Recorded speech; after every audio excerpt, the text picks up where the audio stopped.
Berbagai persiapan sebelum vaksin COVID-19 siap edar ke masyarakat terus dilakukan, tentunya dengan mengedepankan aspek kehati-hatian dan mengutamakan keselamatan masyarakat. Bio Farma sebagai salah satu dari 6 produsen vaksin COVID-19 juga terus bersiap dan pastinya menjamin vaksin yang diproduksi akan aman dan tepat sasaran. Bersama saya sudah ada Pak Honesti Bashir, Direktur Utama Bio Farma. Bapak, apa kabar? Terima kasih sudah menyempatkan berbincang dengan saya. Apalagi ini pasti lagi sedang sibuk-sibuknya ya Pak ya? Lumayan Bu Dokter. Bagaimana mekanismenya untuk distribusi sendiri dan pihak mana saja sih yang akan digandeng oleh Bio Farma?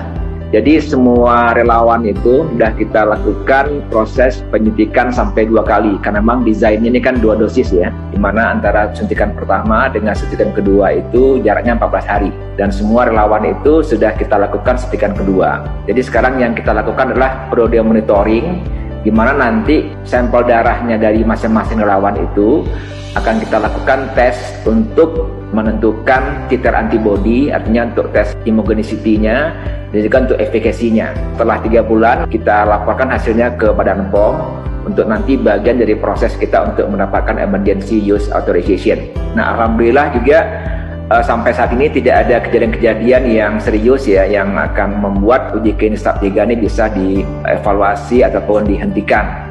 Dan kami berharap uji klinis tahap 3 ini bisa berjalan lancar nanti sampai selesai, sehingga hasilnya juga mudah-mudahan bisa lebih bagus, sehingga izin dari Badan POM bisa keluar dan kita nanti bisa segera berikan program vaksinasi kepada masyarakat luas.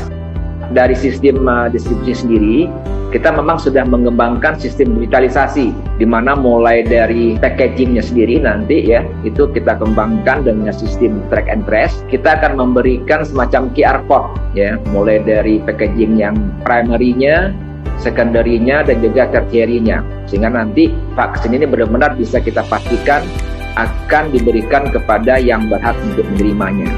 Di mana semua cold chain distribution itu akan kita lengkapi dengan GPS ya, untuk menentukan bahwa vaksin itu nanti akan sampai di daerah yang memang sudah didesain atau diputuskan oleh pemerintah. Kemudian juga dari packagingnya itu ada sistem monitoring suhu Bu Dokter, karena kita ingin memastikan bahwa selama dia diproses distribusi, vaksin itu disimpan pada suhu yang standar 2-8.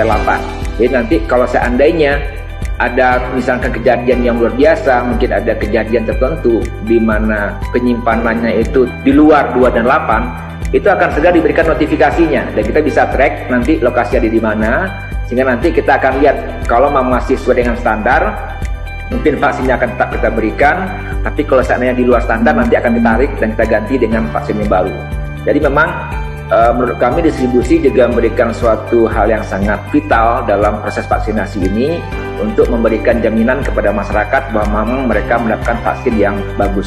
Nah, setelah sampai ke masyarakat, bagaimana Bio Farma kemudian memperketat pengawasannya agar tidak ada nih pihak-pihak yang menyalahgunakan seperti menumpuk vaksin dan lain sebagainya? Di masing-masing file vaksin itu sudah ada kode tertentu. Kode tertentu ini nanti akan dikomunikasikan dengan sistem integrasi satu data yang sudah dikembangkan oleh Kominfo bersama dengan Telkom dan juga dengan Bio Farma.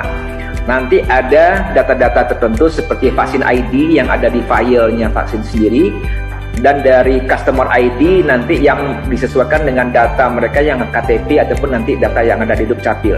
Jadi nanti akan pasti bahwa vaksin nomor tertentu nanti akan diterima oleh masyarakat ataupun orang dengan nomor KTP tertentu. Tentunya kita harapkan bersama semua prosesnya berjalan dengan lancar ya Pak ya. Terima kasih banyak Pak Honesti atas waktunya. Salam sehat. Semoga sehat selalu. Mari kita sama-sama mendukung program vaksinasi.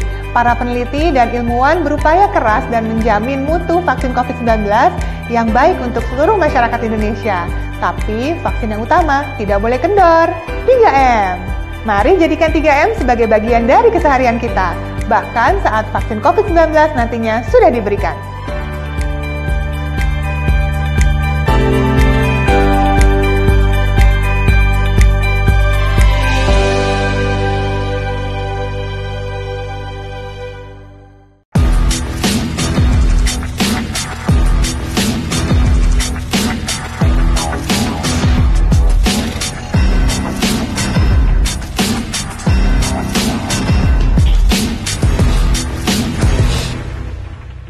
sehat. Upaya pemerintah dalam menyiapkan vaksin COVID-19 terus dilakukan.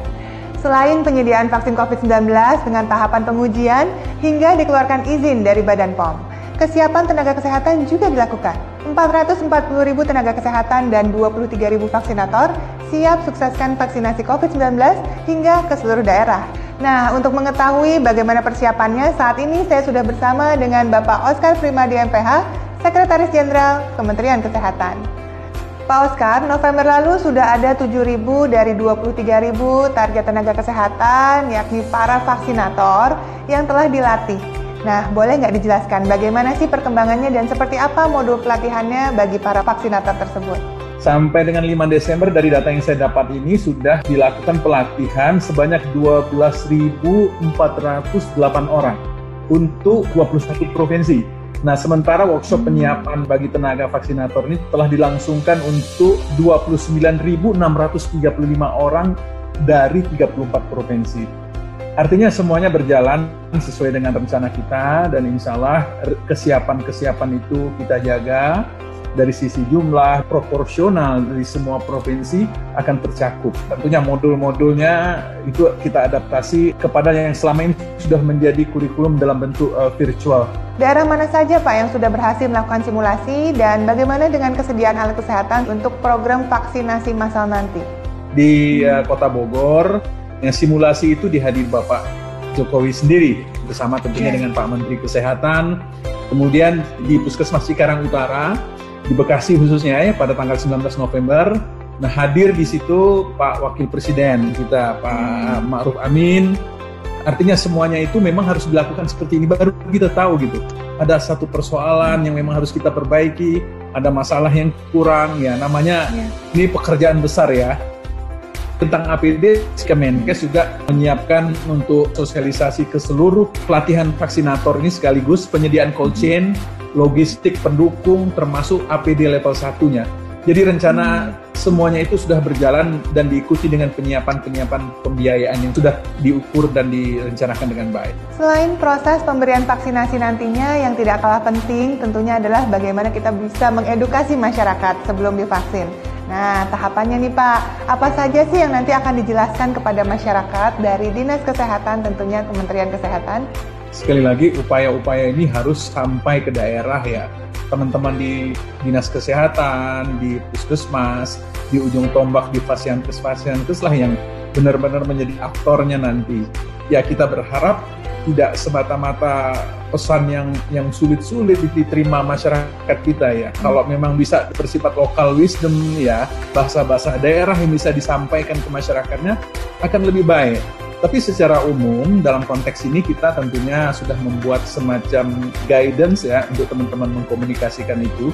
Pertama-tama barangkali tahapan kita menginginkan bahwa teman-teman itu paham bahwa betapa pentingnya vaksinasi. Pemahaman kita tentang kehalalan juga sudah kita upayakan penguatan dengan Majelis Ulama Indonesia misalnya. Semuanya itu betul-betul sudah disiapkan oleh pemerintah secara dini dan tentunya akan memberikan penguatan kepada teman-teman daerah untuk dapat mengkomunikasikan dengan baik. Yang ketiga adalah efektivitas daripada vaksinasi. Itu juga harus dikomunikasikan dengan benar ya. Karena sekali lagi vaksin yang efektif itu tentunya untuk melindungi individu dan juga masyarakat dari penularan terhadap penyakit-penyakit dan juga kemungkinan mengalami gejala yang lebih ringan bila terkena penyakit tersebut. Seperti misalnya vaksin influenza. Namun yang tidak boleh ditinggalkan oleh masyarakat kita, dan saya berharap teman-teman daerah juga mengkomunikasikannya dengan baik, bahwa mematuhi kemudian menjalankan protokol kesehatan dengan baik itu adalah paling ampuh dari semua upaya-upaya yang selama ini sudah kita yakini akan memberi perlindungan kepada masyarakat. Berdasarkan program imunisasi di Indonesia yang sejak dulu sudah ada, apa sih yang sebenarnya menjadi tantangan dalam pemberian vaksin ke masyarakat selama ini, Pak? Yang pasti Indonesia besar sekali, sisi keterjangkauan, masih ada daerah-daerah yang disebut dengan daerah terpencil, kemudian daerah perbatasan, daerah kepulauan ya. Salah satu kendala geografis ini yang menjadi persoalan sehingga nakes-nakes kita, vaksinator kita kadang-kadang mempunyai sebuah effort yang luar biasa ya untuk menempuh daerah-daerah yang sulit tadi. kemudian tata kelola rantai dinginnya, cold chain-nya, yang mana kita pahami sendiri kan kalau berkenaan dengan vaksin ini harus ada perlakuan khusus di dalam mendistribusikannya.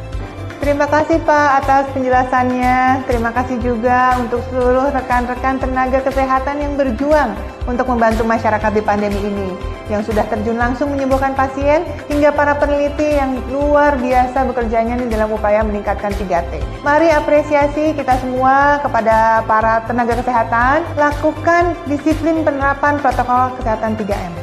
Saling peduli, saling dukung, bersama kita bisa atasi pandemi.